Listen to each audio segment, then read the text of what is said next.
Salam Bapak Ibu semua yang dikasihi oleh Tuhan. Salam saudara-saudaraku semua.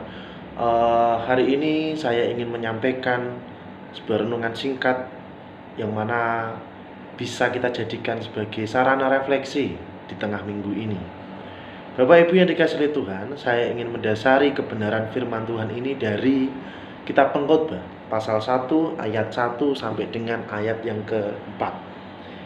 Demikianlah sabda Tuhan. Inilah perkataan pengkhotbah anak Daud, raja di Yerusalem. Kesia-siaan belaka, kata pengkhotbah. Kesia-siaan belaka, segala sesuatu adalah sia-sia. Apakah gunanya manusia berusaha dengan jerih payah di bawah matahari? Keturunan yang satu pergi dan keturunan yang lain datang, tetapi bumi tetap ada. Amin. Bapak Ibu yang dikasihi oleh Tuhan, seperti yang sudah kita ketahui bersama bahwa kitab Pengkhotbah ini ditulis oleh Salomo. Nah, Salomo ini menulis kitab Pengkhotbah ketika dia menghadapi masa-masa tuanya, masa-masa di mana kematiannya sudah dekat. Bapak Ibu yang dikasihi oleh Tuhan, Salomo merupakan seorang yang memiliki segalanya. Hal-hal yang dikejar oleh manusia, dia miliki. Berbicara tentang tahta, kuasa, dia miliki. Berbicara tentang kekayaan, benda-benda material, dia miliki. Berbicara tentang kesenangan terhadap seks, perempuan, dia miliki. Terutama juga berbicara mengenai hikmat dan pengetahuan yang pada umumnya dikejar oleh manusia, Salomo juga memilikinya. Nampaknya Salomo itu menjadi simbol akan segala sesuatu yang selama ini dikejar oleh manusia. Bapak Ibu yang dikasihi oleh Tuhan, selama masa-masa tuanya, selama masa-masa akan kematian itu sudah begitu dekat, Salomo gelisah dengan sebuah pertanyaan. Apa sih esensi tentang hidup itu? Apa arti hidup itu? Itu pertanyaan yang menggelisahkan Salomo, sehingga di masa-masa tuanya itu Salomo menggumuli pertanyaan itu. Bapak Ibu yang dikasihi oleh Tuhan, beberapa hari yang lalu kita mendengar berita bahwa musisi pop Indonesia Glenn Fredly meninggalkan kita semua. Glenn Fredly merupakan musisi yang menciptakan banyak lagu tentang cinta. Dan baru saja kemarin kita mendengar sebuah kabar berita bahwa musisi terkemuka namanya Didi Kempot juga meninggal dunia. Kebetulan Didi Kempot ini mengusung pop culture. Dia adalah penyanyi Jawa campur sari. Di dalam lirik-lirik yang ia tulis, Didi Kempot ini selalu mengusung tentang tema-tema cinta. Tetapi cinta yang ingin diungkapkan oleh Didi Kempot ini cinta yang kalah. Seperti contoh misalkan lirik tentang Cidro, lirik tentang pamer bojo, lirik tentang layang kangen, dan masih banyak lagi lagu-lagu yang ditulis oleh Didi Kempot yang mana lagunya itu sebenarnya memberikan pesan bahwa dia kalah dengan cintanya. Bapak Ibu yang dikasihi oleh Tuhan, manusia merupakan makhluk yang sangat ringkih. Manusia itu merupakan makhluk yang mana dia tidak bisa memisahkan dirinya dari penderitaan. Saya ingin kutip seorang filsuf Jerman namanya Friedrich Nietzsche.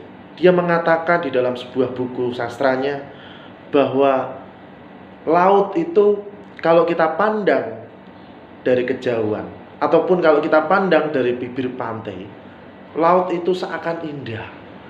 Tetapi itu berbeda ketika kita memandang laut atau ketika kita hidup di tengah-tengah laut itu sendiri.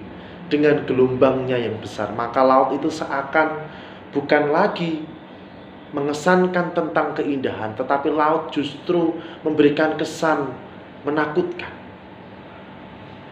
Bapak Ibu, yang menarik dalam hidup kita, kadangkala ketika manusia itu menggumuli hidupnya, ketika manusia itu mulai memikirkan esensi yang paling dalam di dalam kehidupan manusia, manusia tidak bisa melepaskan diri dari keringgihan, dari penderitaan. Maka seperti halnya Salomo yang kemudian mempertanyakan tentang esensi kehidupan. Apa arti hidup itu? Apa yang kurang dari Salomo? Dia memiliki kekayaan, dia memiliki kekuasaan, dia memiliki banyak perempuan, dia memiliki pengetahuan dan hikmat. Semua yang dikejar manusia itu dia miliki. Tapi toh pada kenyataannya, pada akhirnya Salomo tetap menggumuli sebuah pertanyaan, apa arti hidup itu? Sehingga dalam sebuah kesimpulannya, ketika dia menggumuli dan mencari tahu tentang jawaban dari pertanyaan apa arti hidup, dia menyimpulkan bahwa semua atau segala sesuatunya itu adalah kesia-siaan. Bapak Ibu yang dikasihi oleh Tuhan, saat ini mungkin kita tidak bisa menyimpulkan. Orang-orang muda seperti saya ini masih harus memulai atau mungkin masih banyak menjalankan proses-proses yang panjang. Saya tidak tahu ke depan saya mau jadi apa, saya akan jadi seperti apa. Tetapi dengan masa-masa muda saya seperti ini, kadangkala idealisme itu tinggi. Tetapi mungkin ketika saya kelak tua seperti Salomo, saya akan mungkin menggumuli sebuah pertanyaan yang sama seperti Salomo. Bapak Ibu yang dikasihi oleh Tuhan, mari kita merenungkan tentang hidup ini. Mari kita merenungkan tentang kehidupan kita, baik itu relasi kita dengan Tuhan, relasi kita dengan manusia, relasi kita dengan lingkungan, dengan alam. Bapak Ibu, segala sesuatunya adalah sia-sia. Itu adalah kata-kata dari Salomo. Tetapi kesia-siaan itu tidak bisa kita simpulkan sebagai wujud pesimistik manusia atau pesimistik kita terhadap Allah, terhadap lingkungan, terhadap manusia yang lain. Yang sama yang juga dilakukan oleh Salomo adalah ketika dia pada akhirnya menyimpulkan kesia-siaan itu dimulai dari proses pencaritahuan, proses perjalanan hidup yang panjang. Yang didapatkan oleh Salomo adalah dia tahu bahwa ternyata dia benar-benar tidak tahu. Bapak Ibu, mari kita sekali lagi menjalani kehidupan ini dengan penuh refleksi, seperti halnya Salomo. Kita menjalani proses kehidupan ini dengan penuh penghayatan. Apa yang kita kerjakan, mari kita gumuli. Apakah itu sudah menjadi berkat bagi sesama? Apakah sudah menjadi berkat bagi lingkungan, bagi alam, atau belum? Sarana refleksi ini adalah sebagaimana kita dapat mengintrospeksi diri, mengoreksi diri kita di hadapan Allah maupun di hadapan manusia. Terima kasih Bapak Ibu, Tuhan Yesus memberkati. Amin.